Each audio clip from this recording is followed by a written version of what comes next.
Sir నమస్కారం sir. నమస్తే అండి. సార్ చంద్రబాబు నాయుడు గారు తెలంగాణలో కూడా టీడీపీని రీఓపెన్ చేస్తున్నారు. మనకు అనౌన్స్ కూడా చేశారు. తొందరలో లోకల్ ఎలక్షన్స్‌లో కూడా పార్టిసిపేట్ చేస్తుందని చెప్పారు. అలాగే అధ్యక్షుడిని కూడా ఈరోజు రేపు నియమిస్తారు అని అన్నారు కానీ ఇంకా నియమించలేదు. అయితే దీనిపైన ఇప్పుడు విజయశాంతి గారు ఒక ట్వీట్ చేశారు సార్. చంద్రబాబు గారికి రాష్ట్ర ప్రయోజనాల కంటే ఎక్కువ తన రాష్ట్రంలో తెలుగుదేశం పార్టీని విస్తరించడమే లక్ష్యంగా ఆయన వచ్చి రేవంత్ రెడ్డి గారిని కలిసారే తప్పితే ఇంకా వేరే ఏం లేదు, లోపల ఏదో రాష్ట్ర ప్రయోజనాలు అని చెప్తున్నారు, జస్ట్ ఆయన పార్టీ ఆయన స్వార్థం కోసమే వచ్చారని చెప్పేసి ఒక ట్వీట్ అయితే చేసింది సార్. సో అందుకు ఉదాహరణ కూడా ఆయనే రాష్ట్రంలో తెలుగుదేశం బలపడుతుందని చెప్పడమే అని కూడా అంది సార్. మీరేం చెప్తారు సార్ మరి తెలంగాణ రాష్ట్రంలో టీడీపీ పార్టీ? తెలంగాణలో టీడీపీ చాలా బలమైనటువంటి పార్టీ. భారతీయ జనతా పార్టీ కంటే కూడా విస్తృతమైన ఓట్ బ్యాంక్ ఉన్నటువంటి పార్టీ. అవును. నందమూరి తారక రామారావు గారు గెలిచినటువంటి 3 ఎన్నికల్లో కూడా ఆయనకి ఎక్కువ సీట్లు తెలంగాణ నుంచే వచ్చినాయి కంపారిటివ్గా ఆంధ్ర. తెలంగాణలోనే బలమైనటువంటి బీసీ బేస్ ఏర్పడింది ఆ పార్టీకి. ఇది ఎవరూ కాదనలేనటువంటి సత్యం. ఎస్సీ ఓట్ బ్యాంకును కూడా టీడీపీ క్యాప్చర్ చేయటం వెనకాల తెలంగాణ ఉంది. కాబట్టి తెలంగాణలో బలమైనటువంటి బేస్ ఉన్నటువంటి తెలుగుదేశం పార్టీ నుంచి ఆవిర్భవించిన మొక్కే టీఆర్ఎస్ అనండి, లేదా బీఆర్ఎస్ అనండి, ఏదైనానండి, కేసీఆర్ గారు ఆ పాదులో నుంచి మొలకెత్తినటువంటి మొక్కే. టీడీపీ నుంచి వెళ్ళి ఆయన సొంత పార్టీ ఏర్పాటు చేసి ప్రయత్నం చేశాడు. అలాగే రేవంత్ రెడ్డి గారు కూడా అదే పాదు అని కదా చెప్పేది ఇప్పుడు. అయితే అంతకుముందు కూడా ఆయనకు రాజకీయ ప్రయాణం ఉంది, కేసీఆర్కి కూడా ఉంది. టీడీపీ కంటే ముందు వారు కాంగ్రెస్లో కూడా ఒక ఎఫర్ట్ చేసి ఉన్నారు. వీరు ఆర్ఎస్ఎస్ నుంచి ప్రారంభమైనటువంటి మొక్కేది రేవంత్ రెడ్డి. అయితే రేవంత్ రెడ్డి కంటే కూడా నిజానికి దేవేందర్ గౌడ్ వారు కూడా బయటకు వచ్చి ఒక తెలంగాణ పార్టీ పెట్టి దాన్ని షట్ డౌన్ చేసి తిరిగి, అంటే దాంతో ప్రజారాజ్యంతో కలిసి ప్రయాణించి ప్రజారాజ్యంతో ఒక ఘోర పరాభవం పొంది ఆ తర్వాత తిరిగి తెలుగుదేశంలోకి ప్రవేశించాడు. నెంబర్ 2గా వెళ్ళి నెంబర్ 20గా మారి వచ్చాడు ఆయన. ఇటువంటి చరిత్రలో తెలుగుదేశం పార్టీ అనేది 2014 ఎన్నికల వరకు చాలా క్రియాశీలకంగానే ఉంది తెలంగాణ రాజకీయాల్లో. అది కొంతమంది ఎమ్మెల్యేలను గెలుచుకోగలిగింది. ఆ గెలిచిన ఎమ్మెల్యేలు అందరూ ఎప్పుడైతే బీఆర్ఎస్ పార్టీ ప్రభుత్వాన్ని, అప్పటికి టీఆర్ఎస్ ప్రభుత్వాన్ని ఏర్పాటు చేసిందో నెమ్మదిగా అటువైపు అట్రాక్ట్ అయ్యారు, వెళ్ళిపోయారు. ఇది ఖాళీ అయిపోయింది. ఖాళీ అయిపోయిన సందర్భంగా ఎన్టీఆర్ ట్రస్టు దాదాపు మౌనంగా మారిపోయింది. ఎన్టీఆర్ ట్రస్ట్ను ఆనుకుని చాలా కాలంగా కొనసాగినటువంటి వ్యాపారాలు కూడా దెబ్బతిన్నాయి. ఒక కాఫీ షాప్ ఉండేది అక్కడ, అంటే పార్టీ ఆఫీస్కి రాకపోకలు తగ్గిపోయేసరికి అది కూడా క్లోజ్ చేశారు. ఒక తెలుగుదేశం పార్టీ సింపథైజరు, ఆ పార్టీతో ట్రావెల్ అవుతున్న వ్యక్తి పెట్టుకున్నది వాళ్ళకి ప్రధాన వ్యాపారం ఆ పార్టీ కార్యాలయానికి వచ్చేటువంటి క్యాడరే. ఎప్పుడైతే ఇక్కడ ఆపరేషన్స్ ఆగిపోయినాయో, టీడీపీ ఆపరేషన్స్, పోయేటువంటి క్యాడర్ లేకపోవడంతో ఈ వ్యాపారం నడవక క్లోజ్ చేశారు. ఈ స్థాయికి టీడీపీ భవన్, అంటే ఎన్టీఆర్ ట్రస్ట్ భవన్ అలా ఊరికనే ఒక గత వైభవానికి చిహ్నంగా మిగిలిపోయింది. స్మారక స్తూపంలాగా, స్మారక మందిరంలాగా మిగిలిపోయింది. చాలామంది ఆ ఏరియాలో, ఆ కార్నర్లో, అంటే ప్రసాద్ ల్యాబ్ కంటే ముందు ఎన్టీఆర్ ట్రస్ట్ కార్నర్లో ఉన్నటువంటి సిగ్నల్స్ దగ్గర విపరీతంగా జామ్ అవుతుంది ట్రాఫిక్. అలా కాకుండా ఎలాగూ ఈ పార్టీ ఇక్కడ లేదు కదా, కొంచెం ఆ ఏరియాలో వైడనింగ్ చేసి ఆ కార్నర్ని పెంచి కొంచెం ఆ ట్రాఫిక్ క్లియర్ చేయొచ్చు కదా, ఈ యాక్టివిటీలో లేని ఆఫీస్కి ఇంకా ఆ ప్రాధాన్యత ఇవ్వటం ఎందుకు అని చాలామంది జోకులు వేసుకున్నారు దాని మీద. ఈ కండిషన్లోకి వెళ్ళిపోయింది. అది దేనికైనా అద్దెకిచ్చేస్తారేమో అనుకున్నారు. నిజానికి కొంతకాలం స్కిల్ డెవలప్మెంట్కి సంబంధించినటువంటి సెంట్రల్ గవర్నమెంట్ యాక్టివిటీ కోసం అద్దెకిచ్చారు. అది దానిలో ఆ యాక్టివిటీ నడిచింది కొంతకాలం. అంటే ఆ ప్రోగ్రాం జరిగినంతకాలం అందులోనే జరిగింది. ఆ ప్రోగ్రాం కాలపరిమితి తీరిపోయిన తర్వాత ఆ ప్రాజెక్ట్ అయిపోయింది, వాళ్ళు వెకెట్ చేసి వెళ్ళిపోయారు. ప్రస్తుతం అది ఇంకా ఎవరికి అద్దెకి ఇవ్వలేదు, ఎవరికైనా అద్దెకిస్తారేమో అనే ప్రచారం జరుగుతున్నటువంటి టైంలో ఏపీ ఎలక్షన్లో టీడీపీ చాలా బీభత్సమైనటువంటి మెజారిటీతో గెలవడంతో ఇక్కడ ఆశలు చిగురించినాయి. ఇక్కడ బీఆర్ఎస్ ఘోర పరాభవం పొందటం కూడా దీనికి కారణం. నిజానికి కేసీఆర్ గారు చేసినటువంటి ఒక మిస్టేక్ ఏంటంటే లోకల్గా ఏ ప్రాంతీయ పార్టీని ఆయన బతకనివ్వలేదు. అంటే టీడీపీని తనలో కలిపేసుకునేదాకా ఆయన దాహం తీరలేదు. దాంతోపాటు కోదండరాం లాంటి వాళ్ళు చిన్న చిన్న ప్రయత్నాలు చేసినా కానీ ఆ ప్రయత్నాలని ముందుకు సాగనివ్వలేదు. తద్వారా ఇంకొక ప్రాంతీయ పార్టీ పుట్టకుండా చేశాడు ఆయన. దీనివలన జాతీయ పార్టీలు రెండు వచ్చి ఇక్కడ రాజకీయాలు చేసినాయి, భారతీయ జనతా పార్టీ అలాగే కాంగ్రెస్ పార్టీ. ఈ జాతీయ పార్టీల రాజకీయాల ప్రభావానికి ఫైనల్గా తను కూడా జాతీయ పార్టీగా మారి యుద్ధం చేయాలనేది అది మరీ ఆత్మహత్య సదృశ్యంగా మారింది. ఎప్పుడైతే దీనికి జాతీయ పార్టీ ఇమేజ్ ఇచ్చేసి దీన్ని రైజ్ చేసే ప్రయత్నం చేశారో జాతీయ స్థాయికి, అది ఆ ఎన్నికల్లో ఓడిపోవడం చూసాం మనం. కాబట్టి ఇంకొక ప్రాంతీయ పార్టీ, బలమైనటువంటి రెండు ప్రాంతీయ పార్టీల మధ్య యుద్ధం నడుస్తుంటే జాతీయ పార్టీలు వాటి వెనకాల దాక్కుని యుద్ధం చేసే ప్రయత్నం చేస్తాయి కానీ ఓపెన్ అవ్వవు. ఆంధ్రప్రదేశ్లో చూస్తున్నాం మనం, టీడీపీ వైసీపీల మధ్య పోరు కొనసాగింది. కాంగ్రెసు బీజేపీ గోడ అవతల కూర్చుని చోద్యం చూసాయి తప్ప నేరుగా వాటి పార్టిసిపేషన్ లేదు అక్కడ. తమిళనాడులో డిఎంకే ఏడీఎంకేలో చీలికలు వీళ్ళ మధ్య కదా వారు. అక్కడ ఎవడో ఒకడిని ఆసరా చేసుకుని ప్రవేశించాలని తీవ్ర ప్రయత్నం చేసింది భారతీయ జనతా పార్టీ. భారతీయ జనతా పార్టీని ఏదో పద్ధతిలో నిలవరించాలని చెప్పి ఇండియా కూటమితో సయోధ్యలో ఉన్నటువంటి స్టాలిన్ ప్రయత్నం చేశాడు. ఫైనల్గా కొంతమేరకు ప్రభావితం చేయగలిగింది బీజేపీ. అక్కడ తను అట్రాక్ట్ చేసినటువంటి ఏడీఎంకే నుంచి చీలిన ముక్కల్లో నుంచి కొంత జనాల్ని ప్రభావితం చేయగలిగింది. మొన్న ఎన్నికల్లో మంచి రిజల్టే వచ్చింది, అలా పర్లేదు, చావు తప్పి కన్నులొట్టపోయే పరిస్థితులు. తెలంగాణలో కూడా మంచి రిజల్టే సాధించారు వాళ్ళు. యాక్చువల్గా 2 సీట్ల కంటే సాధ్యం కాదు అనుకున్నది, దాదాపు 8 దాకా వెళ్ళగలిగారు వాళ్ళు.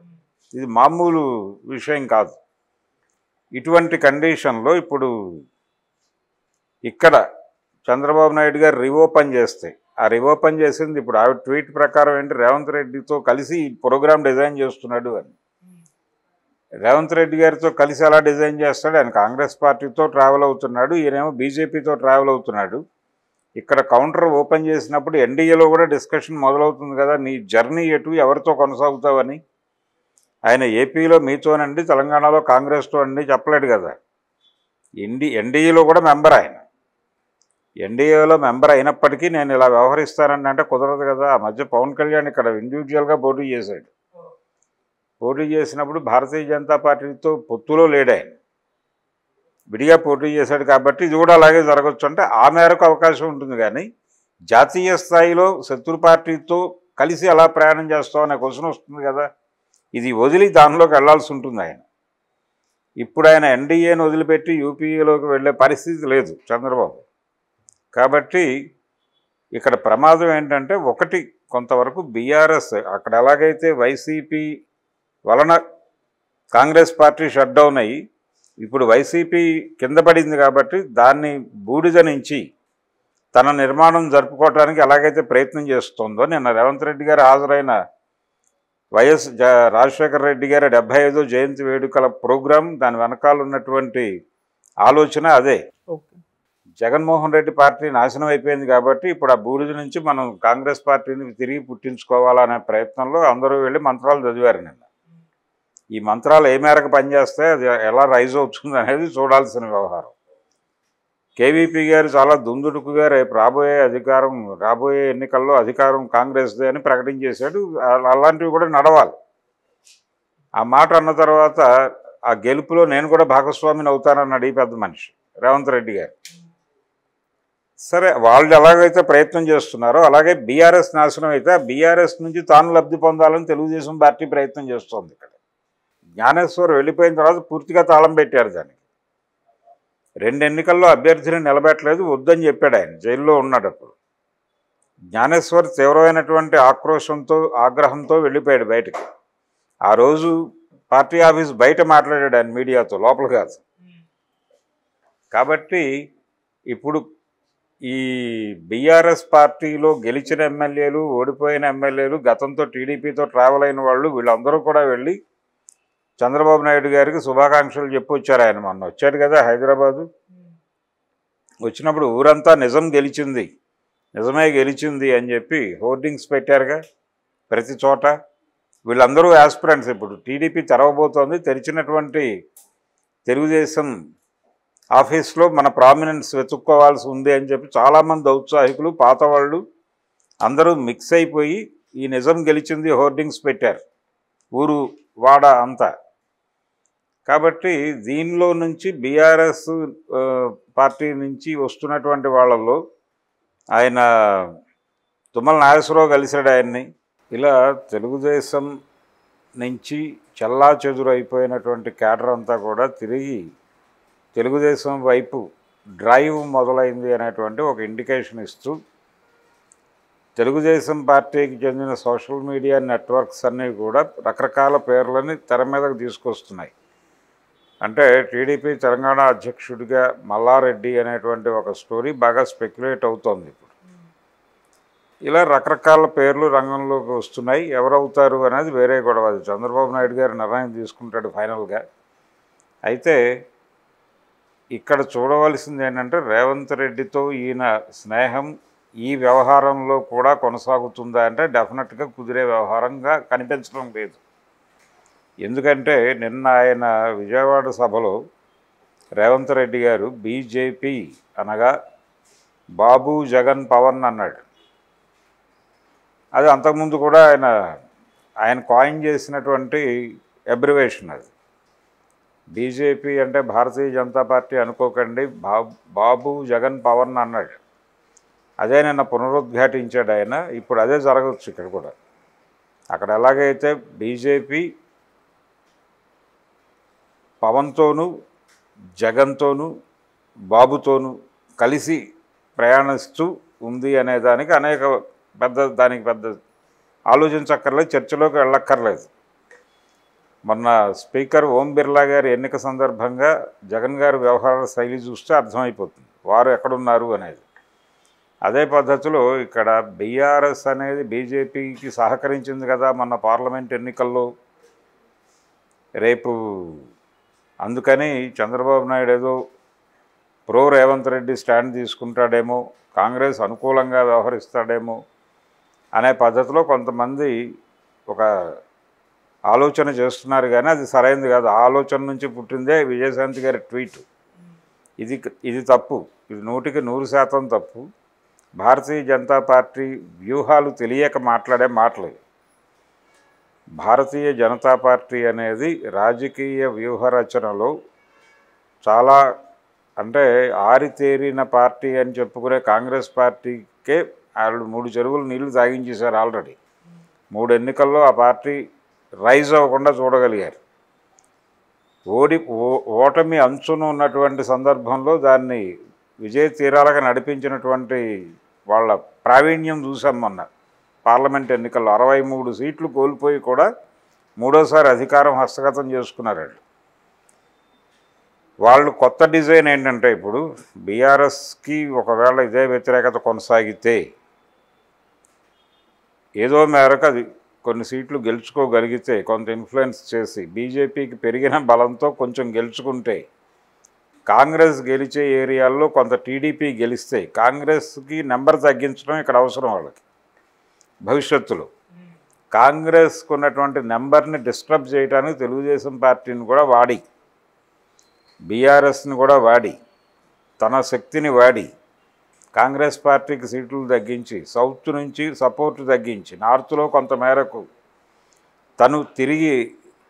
తనని తాను పునరుత్తేజితం చేసుకుని స్థానాలు పెంచుకుని ఇక్కడ కాంగ్రెస్కి వచ్చేవి తగ్గించి. అంటే ఇక్కడ పరిస్థితి ఎలా తయారైందంటే భారతీయ జనతా పార్టీ వ్యూహరచన ఎలా చేస్తుందంటే మనం గెలవటం మీద కేంద్రీకరించడం కాదు, అవతలని కిందకు లాగటం మీద కూడా కేంద్రీకరణ ఉండాలి అనేది వాళ్ళ పద్ధతి. అందుకని అవతల వాళ్ళకి వెళ్ళే సీట్లు చెడగొట్టడం కోసం ఇక్కడ టీడీపీ ఓపెన్ చేస్తే టీడీపీని తన ప్రయోజనాల కోసం వాడే ప్రయత్నమే చేస్తారండి సీరియస్గా. అందుకని వచ్చే ఎన్నికల్లో ఈయన రేవంత్ రెడ్డికి సహకరిస్తాడా అనేది అనుమానం. ఎందుకంటే ఈయనకి జాతీయ స్థాయిలో ఇండియా కూటమి ప్రభుత్వాన్ని ఏర్పాటు చేస్తోంది అనేటువంటి క్లియర్ ఇండికేషన్ లేకపోతే ఈయన ఖచ్చితంగా ఎన్డీఏతోనే ట్రావెల్ అవుతాడు చంద్రబాబు. ఆ స్టాండ్లో మార్పు ఉండదు. ఎప్పుడైతే ఆ స్టాండ్ మార్చుకోడో ఇక్కడ కాంగ్రెస్ సీట్లు తగ్గించడం అనే వ్యూహంలో భాగంగా చంద్రబాబును వాడతారు వాళ్ళు. చంద్రబాబు నాయుడుకి ఎందుకు ఇప్పటికీ ప్రాధాన్యత ఇస్తున్నారు? మొన్న ఆయన ఢిల్లీ వెళ్ళి అమిత్ షాను కలిస్తే అమిత్ షా గారు ట్వీట్ చేశాడు, చంద్రబాబు నాయుడు నన్ను కలిశాడని. అది ఎంత విడ్డూరం! చంద్రబాబుకి అపాయింట్మెంట్ తిరస్కరించిన మనిషి కదా ఆయన. చంద్రబాబుని అరెస్ట్ చేస్తున్నాం అంటే చేయండి పర్లేదు, ఆధారాలు ఉంటాయని చెప్పిన పెద్ద మనిషి చంద్రబాబు నన్ను కలిశాడని ఆయన ట్వీట్ చేయటం ఏమిటి? అంటే వాళ్ళు చంద్రబాబుని స్ట్రాటజిక్గా వాడటం కోసం చాలా ప్రాధాన్యత ఇస్తున్నట్టుగా నటిస్తున్నారు. వారు నటిస్తున్నారనే జ్ఞానం ఇతనికి ఉంది, అయినప్పటికీ ఇతనికి ఆల్టర్నేటివ్ లేదు ఇప్పుడు. సో గేమ్ అక్కడే నడుస్తోంది. రేపు ఆయనకు ఆ కాన్ఫిడెన్స్ రాకపోతే ఇండియా కూటమి గెలుస్తోంది, ప్రభుత్వం ఏర్పాటు చేయబోతోంది అనే దానికి సంబంధించి సాధికారికంగా ఆయనకి సమాచారం లేకపోతే ఆయన డెఫినెట్గా ఎన్డీఏతోనే ఉండి కాంగ్రెస్కి ఇబ్బంది పెడతాడు. తెలంగాణలో, ఏపీలో కూడా అదే జరుగుతుంది. మొన్నటి సపోర్టు కాంగ్రెస్కి తెలుగుదేశం మీడియా విపరీతమైన సపోర్ట్ చేసింది మొన్న ఎన్నికల్లో. ఈసారి అలా ఉండకపోవచ్చు సీన్. మీ చావు మీరు చావండి అని వదిలేయచ్చు అక్కడ. ఈ ప్రమాదం కూడా ఉంది. సౌత్లో కాంగ్రెస్ని ఎదగనివ్వకుండా చేయగలిగితేనే సౌత్ సపోర్ట్లతో చాలా సందర్భాల్లో కాంగ్రెస్ పార్టీ రైజ్ అయిన వ్యవహారం ఉంది అక్కడ. ఈవెన్ ఇందిరాగాంధీ గారు ఎమర్జెన్సీలో ఓడిపోయినప్పుడు, దేశం మొత్తం ఓడిపోయి జనతా పార్టీ దేశం అంతా గెలిచింది, కానీ ఆంధ్రప్రదేశ్లో, ఉమ్మడి ఆంధ్రప్రదేశ్లో కేవలం ఒక సీటే గెలిచింది, నంద్యాల నుంచి నీలం సంజీవ్ రెడ్డి. మొత్తం ఓడిపోయారు, ఆయన ఒక్కడే గెలిచాడు. మిగిలిన అన్నీ కాంగ్రెస్ స్వీప్. దేశం అంతా జనతా పార్టీకి ఓటేస్తే వీళ్ళేమిటి ఇలా వేశారు అనుకున్నారు. ఇందిరాగాంధీ మరణం తర్వాత దేశం అంతా ఇందిరా సింపతి వీచి అన్ని రాష్ట్రాల్లోనూ కాంగ్రెస్ పార్టీ విజయ దుందుబి మోగిస్తే ఆంధ్రాలో తెలుగుదేశం పార్టీ స్వీప్ చేసి పార్లమెంట్లో ప్రధాన ప్రతిపక్షంగా నిలబడి చరిత్ర సృష్టించినటువంటి సందర్భం. అంటే దేశం అంతా ఒకదారెడితే ఆంధ్రప్రదేశ్ ఒకదారెడుతుంది అనేటువంటి ఒక నానుడి పుట్టడానికి ఆ రెండు ఇన్సిడెంట్లు మనకి చరిత్రలో కనిపిస్తాయి. ఈసారి చంద్రబాబు నాయుడు గారు ఈ ధోరణిలో కాకుండా తన భిన్నమైనటువంటి ధోరణిలో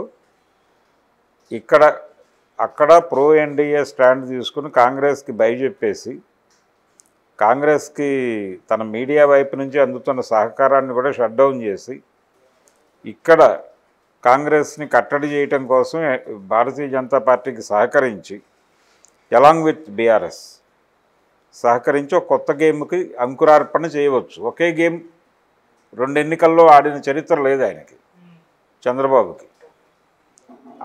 అలా ఒకే గేమ్ రెండు ఎన్నికల్లో ఆడితే వైఫల్యం పొందిన చరిత్ర ఉంది ఆయనకి. అందుకని మొన్న ఎన్నికల్లో ఆడిన గేమ్ వచ్చే ఎన్నికల్లో రిపీట్ చేయడు ఆయన. అందుకని ఆయన రైజ్ అంటే టీడీపీ రైజ్ ఏదో కాంగ్రెస్కి ఉపయోగపడుతుంది అనేది భ్రమ. ముందు ఆ భ్రమలోంచి బయటపడిపోతే తెలుగుదేశం పార్టీ ఏమిటి, చంద్రబాబు నాయుడు గారి పొలిటికల్ బిహేవియర్ ఏమిటి, భారతీయ జనతా పార్టీ వ్యూహం ఏమిటి, భారతీయ జనతా పార్టీ ఎంత లార్జర్గా వేస్తుంది వ్యూహం అనే విషయాల మీద స్పష్టత లేకపోతే ఇలాంటి గందరగోళపు ట్వీట్లే చేసుకోవాల్సి వస్తుంది.